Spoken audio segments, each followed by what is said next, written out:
दिव्य ग्रंथ, जहां ब्रह्मा की खोज है, आत्मा का रहस्य है, जीवन और मृत्यु के बंधनों से परे सत्य की ओर खुलते द्वार है। ये उपनिषद हमें बताता है कि सृष्टि के मूल में केवल एक ही सत्य है, एक ही सत्य, एक ही ब्रह्मा, जिससे सब कुछ प्रकट हुआ। और वही ब्रह्मा हमारे भीतर भी है। तत्वमसि, तू वही है। ये वाणी नहीं, अनुभव है। ये दर्शन नहीं, आत्मा का स्पंदन है। श्वेत केतु और उद्दालक के संवादों में, नारद और सनत कुमार की जिज्ञासाओं में, इंद्र और प्रजापति की शिक्षाओं में, हर शब्द, हर उत्तर छंदों में बंधा है। हर ज्ञान एक लय में बहता है, क्योंकि ये ब्रह्मा का ज्ञान है। ये छंदों का योग है। ये वो मार्ग है जहां साधक मंत्रों के संगीत में अपने भीतर के अनहद नाद को जागृत करता है, जहां शब्द ब्रह्मा में विलीन हो जाते हैं, जहां आत्मा, सत्य, शिव और सुंदर की गूंज बन जाती है। ये केवल ग्रंथ नहीं है, ये है एक योग, छंद योग, जहां हर स्वर, हर छंद आपको ब्रह्मा के उस मौन तक ले जाता है, जहां सब कुछ शांत है, फिर भी सब कुछ गूंज रहा है। तो आइए इस अद्भुत यात्रा में प्रवेश करें, जहां वेदों की लय, उपनिषदों की गहराई और छंदों की शक्ति मिलकर आपके भीतर का द्वार खोलेंगी, ब्रह्मा की ओर, सत्य की ओर, स्वयं की ओर। छंद योग ब्रह्मा की भाषा में रची वो अनुपम साधना। शब्द ब्रह्मा है, और इस ब्रह्मा का मूल आधार क्या है? वो एक ही ध्वनि है, ओम। ओम केवल एक ध्वनि नहीं, ये ब्रह्मांडीय ऊर्जा का मूल स्रोत है। ये वो प्रथम नाद है जिससे संपूर्ण सृष्टि का प्राकट्य हुआ। जब हम कहते हैं कि ओम प्रश्न और उत्तर दोनों का आधार है, तो इसका अर्थ यही है कि समस्त ज्ञान इसी में समाहित है। विचार कीजिए, जब कोई साधक गूढ़ प्रश्नों से जूझता है, जब वो अस्तित्व का रहस्य समझना चाहता है, तो समाधान भी उसी में छिपा होता है जहां से प्रश्न उत्पन्न हुआ, ओम में। ये केवल ध्वनि नहीं, ये ब्रह्मांड की स्पंदनशील चेतना है। जब कोई साधक इसे सही विधि से उच्चारित करता है, तो ये ध्वनि सजीव हो जाती है। ये कंपन हमारी चेतना को एक नई दिशा में प्रवाहित करता है। यही कारण है कि वेदों ने इसे प्रवर्तक कहा है, जो अज्ञान के अंधकार को मिटाकर ज्ञान के प्रकाश में ले जाता है। अब प्रश्न उठता है, यदि ओम ही सृष्टि का सार है, तो ये जीवन के अन्य तत्वों से कैसे जुड़ा है? वेदों ने इसे स्पष्ट किया है। पृथ्वी, जल, वायु, वेद, ऋचाएं, सामवेद, सबका सार अंततः ओम में समाहित हो जाता है। जैसे जल पृथ्वी का आधार है, वैसे ही जीवन प्राण वायु पर टिका है, और प्राण का अस्तित्व वेदों के मंत्रों में है। वेदों का सार सामवेद है, और सामवेद का सार ओम है। ये क्रम दिखाता है कि सबसे सूक्ष्म, सबसे प्रभावशाली, सबसे दिव्य तत्व केवल ओम ही है। ये संपूर्ण ब्रह्मांड की चेतना का केंद्र है। जब हम इसे सही भावना और उच्चारण से गाते हैं, तो ये हमारे अस्तित्व में प्रवाहित होने लगता है। यही कारण है कि ओम को आत्मबोध और मोक्ष का द्वार कहा गया है। साधक इसे केवल ध्वनि के रूप में न देखे, बल्कि इसे अपने भीतर जागृत करे, क्योंकि जो ओम के तत्व को समझ लेता है, वो ब्रह्मा को जान लेता है, और जो ब्रह्मा को जान लेता है, वो जीवन के परे, मृत्यु के परे, अनंत सत्य की ओर अग्रसर हो जाता है। जीवन एक प्रवाह है जो जन्म से लेकर मृत्यु तक चलता रहता है, परंतु ये प्रवाह यही समाप्त नहीं होता। मनुष्य की इच्छाएं, उसके कर्म, उसकी वासनाएं उसे पुनर्जन्म लेने के लिए बाध्य कर देती है, और यही है पुनर्जन्म का सिद्धांत। हम वही बनते हैं जो हमने अपने कर्मों से गढ़ा होता है। यदि मनुष्य सांसारिक कामनाओं में लिप्त रहता है, यदि उसका मन विषय वासना और भोग में डूबा रहता है, तो वो बार बार जन्म लेता है। उसकी चेतना इस सांसारिक बंधन में बंधी रहती है। लेकिन यदि वो आत्मज्ञान की ओर प्रवृत्त हो जाए, यदि वो ओम के वास्तविक स्वरूप को समझ ले, तो वो इस जन्म मरण के बंधन से मुक्त हो सकता है। ओम केवल एक ध्वनि नहीं है, ये ब्रह्मांडीय चेतना का मूल तत्व है। जो साधक ओम का सच्चा अर्थ समझ लेता है, वो अपने भीतर एक नई शक्ति का अनुभव करता है। वो जान जाता है कि मुक्ति का मार्ग बाह्य कर्म कांडों में नहीं, बल्कि आंतरिक जागरण में है। इसलिए वेदों ने कहा, जो व्यक्ति केवल बाहरी पूजा अर्चना में लगा रहता है, लेकिन अपने भीतर ब्रह्मा को नहीं खोजता, वो अधूरे ज्ञान का अधिकारी होता है। अब प्रश्न उठता है, इस चक्र से मुक्ति कैसे मिले?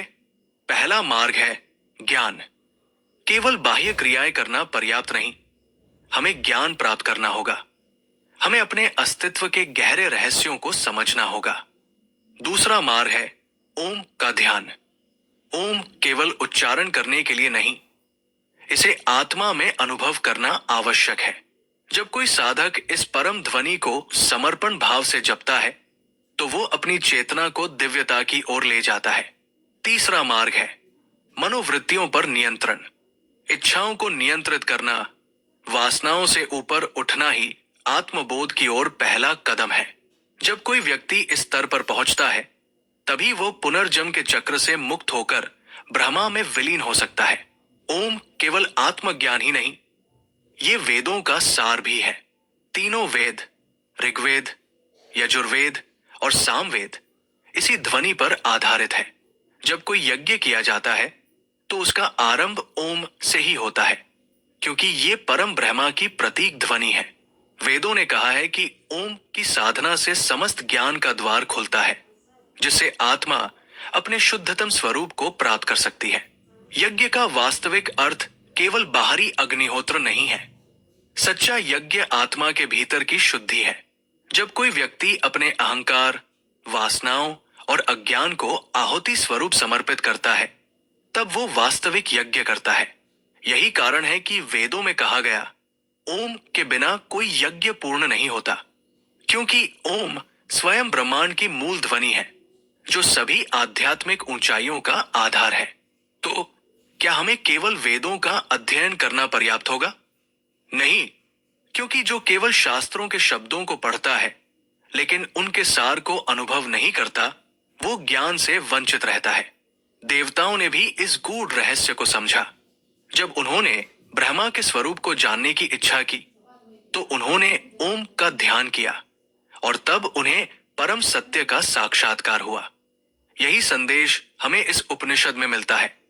जो व्यक्ति ओम के वास्तविक अर्थ को जान लेता है, वो जन्म और मृत्यु के बंधनों से मुक्त होकर ब्रह्मा में विलीन हो जाता है। इसलिए साधक को केवल कर्मकांड में नहीं उलझना चाहिए, बल्कि उसे ओम की साधना करनी चाहिए, क्योंकि यही वो द्वार है जो उसे मोक्ष की ओर ले जाएगा। मनुष्य के जीवन का अंतिम लक्ष्य क्या है? क्या ये केवल जन्म और मृत्यु के बंधनों में बंधे रहना है, या फिर इस बंधन से मुक्त होकर ब्रह्मा की अनंत चेतना में विलीन हो जाना? उपनिषद कहते हैं, जो व्यक्ति ओम के वास्तविक अर्थ का चिंतन करता है, वो स्वयं ब्रह्मा को जान लेता है, क्योंकि ओम केवल एक ध्वनि नहीं, ये संपूर्ण ब्रह्मांडीय चेतना का प्रतीक है। जब साधक इस परम ध्वनि के रहस्य को समझ लेता है, तब आत्मा की शुद्धि होती है और वो परम सत्य की अनुभूति करता है। परंतु ये मार्ग इतना सरल नहीं है। मनुष्य के कर्म और वाणी उसके जीवन को गढ़ते हैं। यदि उसके कर्म पुण्यप्रद है, उसकी वाणी सत्य और मधुर है, तो वो उन्नति की ओर बढ़ता है। परंतु यदि वो पाप कर्म में लिप्त रहता है, झूठ और कटु वचनों का प्रयोग करता है, तो वो अधोगति को प्राप्त करता है। यही कारण है कि वेदों ने कहा है, सत्यम वद धर्मचर, सत्य बोलो और धर्म का पालन करो। वाणी मात्र शब्दों का संकलन नहीं, ये व्यक्ति की चेतना का दर्पण है। जब वाणी पवित्र होती है, तो वो आत्मा को भी पवित्र करती है। जब वाणी अशुद्ध होती है, तो ये स्वयं के साथ दूसरों को भी पतन की ओर ले जाती है। सत्य वचन और शुद्ध विचार ही व्यक्ति को उन्नति की ओर ले जाते हैं। इसलिए जो व्यक्ति अपने शब्दों और कर्मों पर संयम रखता है, वो जीवन में उच्च स्थिति प्राप्त करता है। देवताओं ने भी वाणी की शक्ति को पहचाना। जब कोई श्रद्धा और भक्ति से सत्य वाणी का उच्चारण करता है, तो वो आत्मिक उन्नति को प्राप्त करता है। वाणी का प्रभाव इतना शक्तिशाली है कि ये व्यक्ति को मोक्ष की ओर ले जा सकती है या उसे संसार के बंधनों में और गहराई तक जकड़ सकती है। जो व्यक्ति अपनी वाणी और कर्मों को शुद्ध रखता है वो सम्मान और आत्मिक शांति को प्राप्त करता है। लेकिन केवल वाणी ही नहीं, दृष्टि और श्रवण भी आत्मिक यात्रा में महत्वपूर्ण भूमिका निभाते हैं। जो व्यक्ति सत्य और पुण्य कर्मों की उपासना करता है वो दिव्य दृष्टि प्राप्त करता है, लेकिन जो पाप कर्म में लिप्त रहता है उसकी दृष्टि मलिन हो जाती है और वो सत्य को देखने में असमर्थ हो जाता है। ये केवल बाहरी दृष्टि की बात नहीं, ये आंतरिक विवेक, आंतरिक ज्ञान की बात है। यदि व्यक्ति के मन में कलुषता है तो वो सत्य को देख नहीं सकता। यदि उसका चित्त विक्षिप्त है तो उसकी सुनने की क्षमता भी प्रभावित होती है। यही कारण है कि वेदों ने कहा, जो व्यक्ति शुद्ध मन, शुद्ध दृष्टि और शुद्ध श्रवण के साथ वेदों का अध्ययन करता है वही ब्रह्मा को जान सकता है। मनुष्य का मन उसके विचारों और कर्मों का प्रतिबिंब है। जब मन शुद्ध और संयमित होता है तो वो सत्य और धर्म की ओर अग्रसर होता है। परंतु जब मन अस्थायी इच्छाओं में फंस जाता है तो वो पतन की ओर बढ़ता है। इच्छाएं जब असीमित हो जाती है तो वे मन को अशांत बना देती है। यदि मन को इच्छाओं के नियंत्रण में छोड़ दिया जाए तो वो अंधकार में चला जाता है। लेकिन यदि मन को साधना और ध्यान द्वारा संयमित किया जाए तो वो सत्य और आत्मबोध की ओर ले जाता है। मन का संबंध सीधे प्राण और आत्मा से होता है। यदि मन पवित्र है तो प्राण भी शुद्ध रहते हैं और आत्मा को शांति प्राप्त होती है। यही आत्म कल्याण का मार्ग है। मन को वश में रखना, वाणी को शुद्ध करना, दृष्टि को निर्मल करना और ओम के दिव्य ज्ञान का चिंतन करना। जो इस पथ पर चलता है वो सच्चे आनंद को प्राप्त करता है। लेकिन जो अपने मन को अस्थायी इच्छाओं के वश में छोड़ देता है वह दुख, भ्रम और मोह में फंस जाता है और सत्य से दूर हो जाता है। मनुष्य का संपूर्ण जीवन उसकी प्रवृत्तियों द्वारा संचालित होता है। जो मन सत्य, श्रद्धा और धर्म की ओर झुका हुआ है वही उसे उन्नति की ओर ले जाता है। लेकिन जो मन वासनाओं, मोह और सांसारिक लालसाओं में डूब जाता है वही पतन का कारण बनता है। यही कारण है कि उपनिषद हमें सिखाते हैं, मन ही बंधन का कारण है और मन ही मोक्ष का द्वार। यदि मन संयमित है तो विचार और कर्म भी शुद्ध होंगे। लेकिन यदि मन विकृत है तो ये व्यक्ति को अधर्म और अज्ञान की गहराइयों में धकेल देता है। जब साधक मन को सत्य और ब्रह्मा की ओर मोड़ता है, जब वो इसे ध्यान और आत्मबोध के मार्ग पर लगाता है, तब वो ज्ञान के उच्चतम शिखर पर पहुंच सकता है। परंतु यदि मन विषयवासना और इंद्रियों के अधीन हो जाता है तो वो व्यक्ति को जन्म मरण के चक्र में डाल देता है। यही कारण है कि योग और साधना में मन को नियंत्रित करने का इतना अधिक महत्व बताया गया है। सत्संग, ध्यान और आत्मशुद्धि यही मन को नियंत्रित करने के सर्वोत्तम साधन है। जब व्यक्ति इनका अभ्यास करता है तब उसकी चेतना स्थिर होती है और वो परम शांति का अनुभव करता है। परंतु जो व्यक्ति अपने मन को अस्थायी इच्छाओं के अधीन कर देता है वो सत्य से विमुख हो जाता है और निरंतर दुख में रहता है। श्रद्धा, सत्य और तप, इन तीनों गुणों द्वारा मन को शुद्ध किया जा सकता है। जब व्यक्ति अपने विचारों को सुदृढ़ करता है, जब वो अपनी चेतना को आत्मज्ञान की ओर केंद्रित करता है, तब वो परम शांति को प्राप्त करता है। परंतु जो अपने मन को सांसारिक भोगों और क्षणिक इच्छाओं में उलझा देता है वो न तो सत्य को जान पाता है और न ही ब्रह्मा को। इसलिए मन की स्थिरता ही मोक्ष की कुंजी है। उपनिषदों में कहा गया है कि ज्ञान केवल शास्त्रों के अध्ययन से नहीं प्राप्त होता, बल्कि उसे आत्मसात करना होता है। जो व्यक्ति किसी सिद्धांत का केवल बाह्य अध्ययन करता है वो उसकी गहराई तक नहीं पहुंच सकता। लेकिन जो उसे ध्यान, चिंतन और उपासना के माध्यम से आत्मसात करता है वही उसे अनुभव कर सकता है। ये बिल्कुल वैसा ही है जैसे पिता और पुत्र में कोई भेद नहीं होता। उसी प्रकार ज्ञान और उसकी उपासना में कोई भेद नहीं है। जो व्यक्ति ज्ञान की सच्ची उपासना करता है वो स्वयं ज्ञान स्वरूप हो जाता है। यही सिद्धांत ओम के संबंध में भी लागू होता है। जो व्यक्ति ओम की उपासना करता है वो स्वयं ब्रह्म स्वरूप हो जाता है। ओम केवल एक ध्वनि नहीं, ये संपूर्ण ब्रह्मांड की चेतना का प्रतीक है। जब कोई व्यक्ति श्रद्धा और भक्ति से ओम का चिंतन करता है तो वो परमात्मा के स्वरूप को धारण कर लेता है। मनुष्य का प्राण ही उसकी वास्तविकता को प्रकट करता है। जब वो अपने प्राणों को शुद्ध करता है और उन्हें ब्रह्मा की ओर केंद्रित करता है तो वो सत्य के मार्ग पर चलता है। यही कारण है कि वाणी और प्राण दोनों को अत्यंत महत्वपूर्ण माना गया है।